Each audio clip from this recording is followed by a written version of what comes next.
Te han dicho que esta parábola trata sobre estar espiritualmente preparado, sobre tener suficiente fe cuando Jesús regrese, sobre mantener tu lámpara encendida hasta el final. Y sí, trata de eso. Pero hay algo oculto a plena vista que casi todos pasan por alto. Algo que hace que esta parábola sea mucho más urgente, mucho más personal y mucho más aterradora de lo que jamás imaginaste. Porque las 5 vírgenes insensatas no eran ateas, no eran enemigas del novio, no eran extrañas que rechazaron la invitación.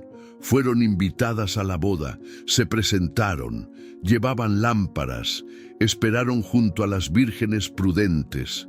Aparentemente hicieron todo bien. Entonces, ¿por qué se les cerró la puerta en las narices?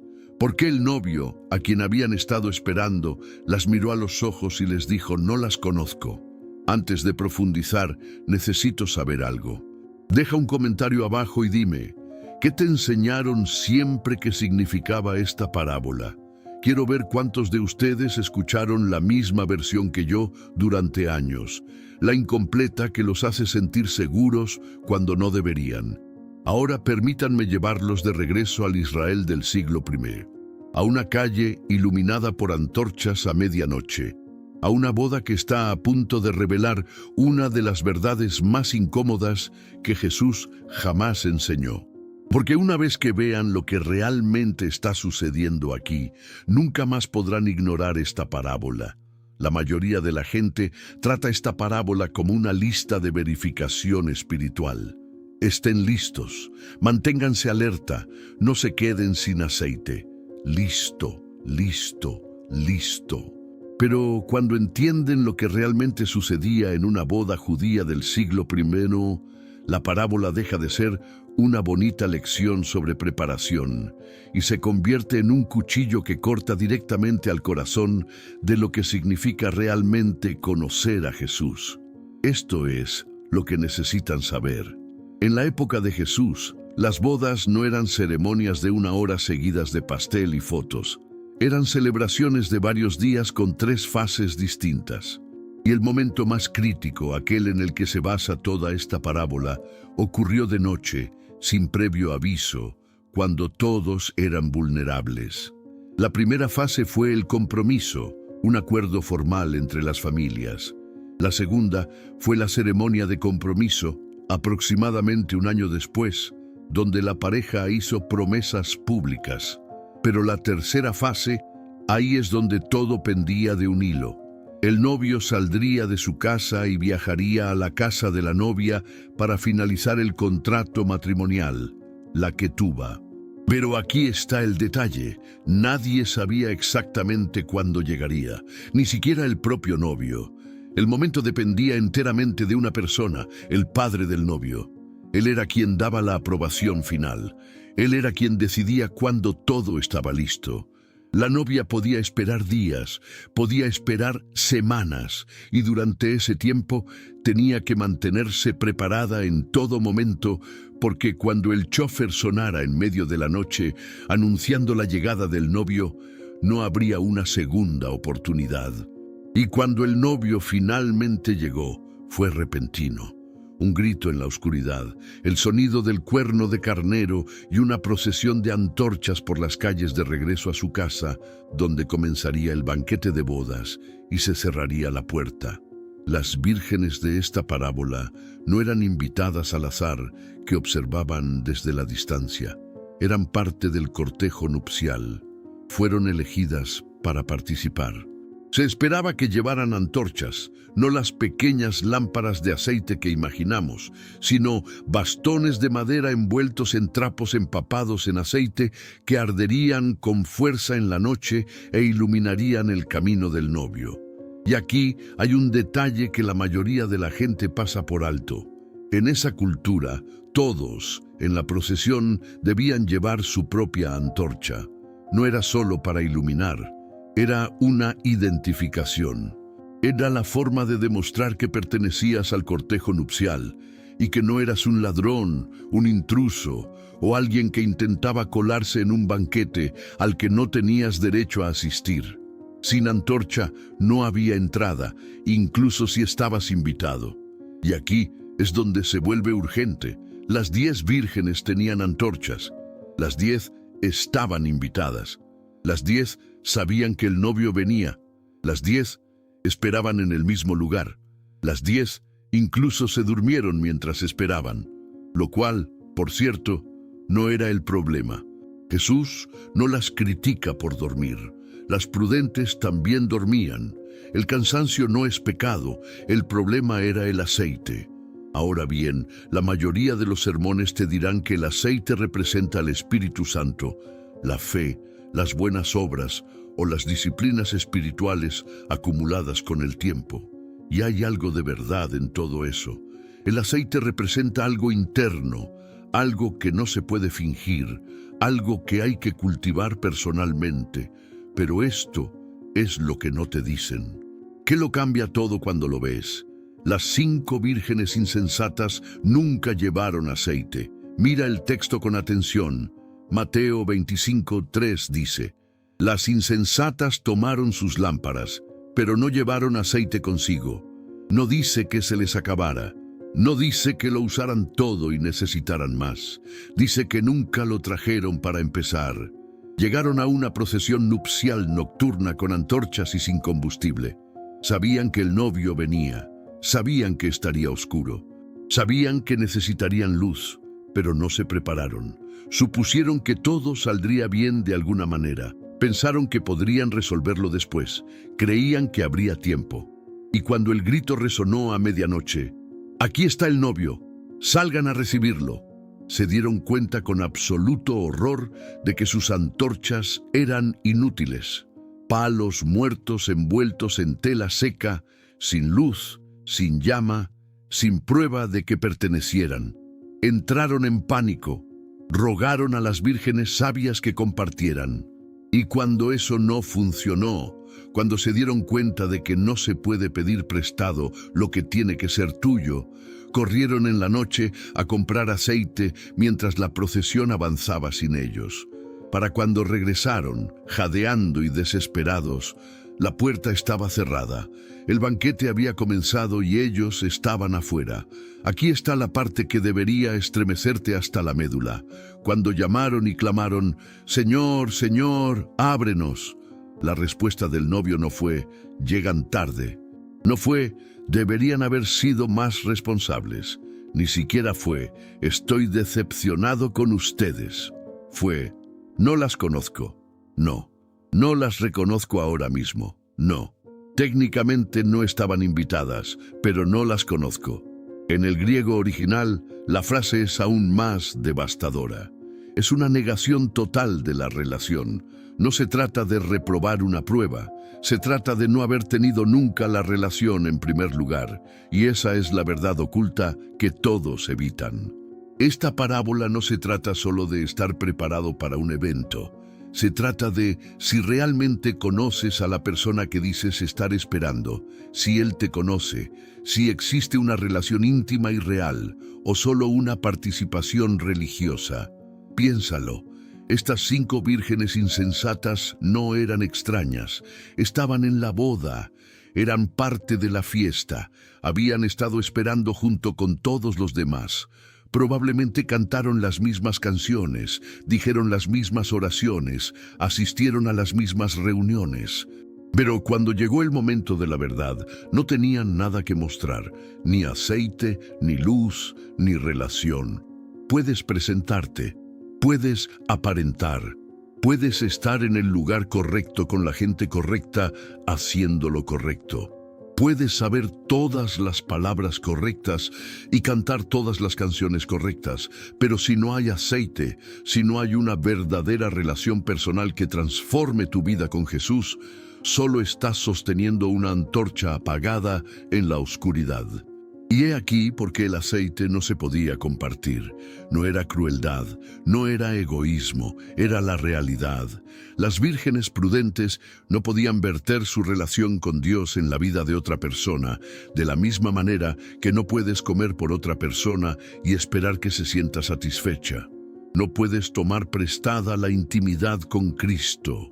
No puedes depender de la fe de tus padres, ni de las oraciones de tu cónyuge, ni de tu asistencia a la iglesia. No puedes sustituir la proximidad por la presencia. Spencer W. Kimball, un líder religioso del siglo XX, lo expresó brillantemente. El tipo de aceite necesario para iluminar el camino y disipar la oscuridad no se puede compartir. ¿Cómo se puede compartir la obediencia? ¿Cómo se puede compartir la fe o el testimonio? ¿Cómo se pueden compartir las actitudes o la castidad? Cada uno debe obtener ese tipo de aceite por sí mismo. Ese aceite se construye gota a gota a través de cada conversación con Dios cuando nadie observa. A través de cada momento en que eliges la obediencia sobre la comodidad. A través de cada vez que mueres a ti mismo y le permites vivir a través de ti. A través del sufrimiento que te refina, a través de la adoración que te cuesta algo, se acumula lentamente, invisiblemente. Pero cuando llega el clamor de medianoche, es lo único que importa. Y aquí está lo que hace que esto sea urgente ahora mismo, hoy, en tu vida. El novio en esta parábola se demora. No llega cuando se le espera. Y durante la espera todos se acomodan. Todos se duermen. La distinción entre los sabios y los necios aún no es visible. Por fuera parecen iguales. Las vírgenes insensatas suponen que hay tiempo. Suponen que pueden ocuparse de ello más tarde. Suponen que la puerta permanecerá abierta el tiempo suficiente para que puedan resolver las cosas. Confunden la paciencia con el permiso, pero no funciona así. Cuando Jesús contó esta parábola, no se dirigía a paganos, ateos, ni a personas que rechazaban abiertamente a Dios. Se dirigía a personas religiosas, personas que conocían las Escrituras a la perfección, personas que asistían a la sinagoga, que ayunaban, oraban y seguían las reglas, personas que lo llamaban Señor, Señor. Y les advertía que llamarlo Señor no significa absolutamente nada si no lo conocen de verdad. Si nunca lo han encontrado verdaderamente, si su fe es un sistema en lugar de una relación, verán. Los líderes religiosos de su época tenían lámparas de aceite encendidas en el templo, tenían rituales elaborados, tenían siglos de tradición, tenían un conocimiento teológico que avergonzaría a la mayoría de los cristianos modernos. Lo tenían todo, excepto una relación con el Dios vivo. Y cuando apareció el Mesías, aquel al que habían esperado toda su vida, no lo reconocieron. Les cerraron la puerta en las narices, no porque no fueran lo suficientemente religiosos, sino porque habían sustituido la religión por una relación. Esta parábola es un espejo, y la pregunta que te plantea ahora mismo mientras la ves no es ¿estás haciendo lo suficiente? La pregunta es, ¿tienes aceite o solo una antorcha? Porque la diferencia no radica en cuánto haces por Dios. No se trata de cuántos versículos bíblicos has memorizado, ni de cuántos servicios religiosos has asistido, ni de cuántos libros cristianos tienes en tu estantería.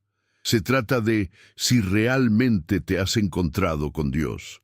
Si su Espíritu vive en ti y te está transformando desde adentro hacia afuera.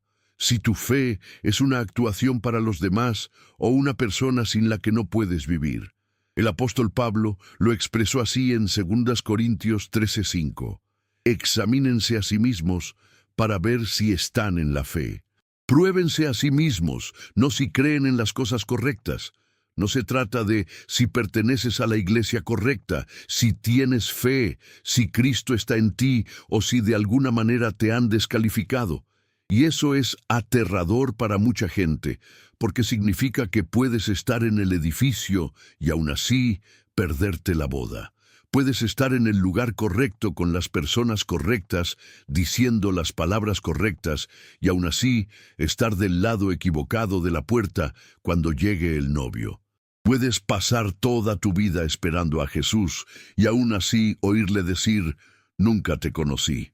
Pero aquí está la esperanza y necesitas oír esto.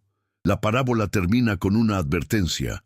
Velad, pues, porque no sabéis ni el día ni la hora. Ahora bien, la palabra velar no significa simplemente mantenerse despierto o con los ojos abiertos. En griego es gregorita, significa estar vigilante, estar espiritualmente alerta, vivir cada instante en un estado de preparación. Y la preparación no es una actividad religiosa frenética, no es agotamiento disfrazado de devoción, es una relación que está viva, es aceite que se acumula gota a gota a través de la intimidad con Dios. Recibes aceite pasando tiempo en su presencia cuando nadie más te ve, leyendo su palabra, no para marcar una casilla, sino para escuchar su voz, orando no porque tengas que hacerlo, sino porque no puedes dejar de hacerlo, muriendo a ti mismo una y otra vez, hasta que Cristo sea más real para ti que los latidos de tu propio corazón. Recibes aceite rindiéndote, confesando, dejando que el Espíritu Santo te convenza, te quebrante y te rehaga, cambiando la religión por una relación, dándote cuenta de que saber acerca de Jesús y conocer a Jesús son dos cosas completamente, fundamentalmente y eternamente diferentes. Así que aquí está la pregunta que tienes que responder antes de que termine este video. No mañana, no la semana que viene, ahora mismo. ¿Lo conoces? No. ¿Sabes de él? No. ¿Crees en él desde la distancia? ¿Lo conoces como las vírgenes prudentes conocieron al novio, con una relación tan real que cuando aparece hay reconocimiento, intimidad, pertenencia? Porque cuando llegue el llamado a medianoche, no habrá tiempo para correr a comprar aceite. La puerta se abrirá, la puerta se cerrará. Y donde estés en ese momento dependerá enteramente de las decisiones que tomes ahora mismo, hoy, en la espera. Esta no es una parábola sobre el futuro. Es una parábola sobre hoy, sobre este momento, sobre si estás construyendo una relación o simplemente llevando una antorcha. Y si te das cuenta de que has sido una de las vírgenes insensatas, si te has estado dejando llevar por la luz prestada, por la fe de tus padres, por la tradición, por cualquier cosa, excepto por tu propio encuentro personal, costoso y transformador con Cristo, entonces esta es tu llamada de atención. El novio aún se retrasa. La puerta aún está abierta, pero no permanecerá así para siempre, y no sabes cuándo llegará el llamado. Entonces, ¿qué vas a hacer? ¿Vas a seguir fingiendo que la antorcha es suficiente? ¿O vas a conseguir aceite mientras aún hay tiempo? Ahora que sabes esto, ¿qué cambia para ti? ¿Qué vas a hacer diferente hoy, mañana, por el resto de tu vida? Si esta parábola te impactó como debía, entonces necesitas ver lo que Jesús dijo sobre los talentos. Porque la mayoría piensa que se trata de usar tus dones. Pero, ¿y si en realidad se trata del tipo de cristiano más peligroso, el que conoce la verdad, el que tiene todo lo que necesita, pero lo entierra y no hace nada? Ese es el tema del próximo video, y te va a impactar profundamente si te hizo reflexionar. Comenta con tu mayor aprendizaje y suscríbete para no perderte lo que viene. Porque una vez que empieces a ver estas parábolas como Jesús realmente las quiso decir, nunca volverás a leer la Biblia de la misma manera.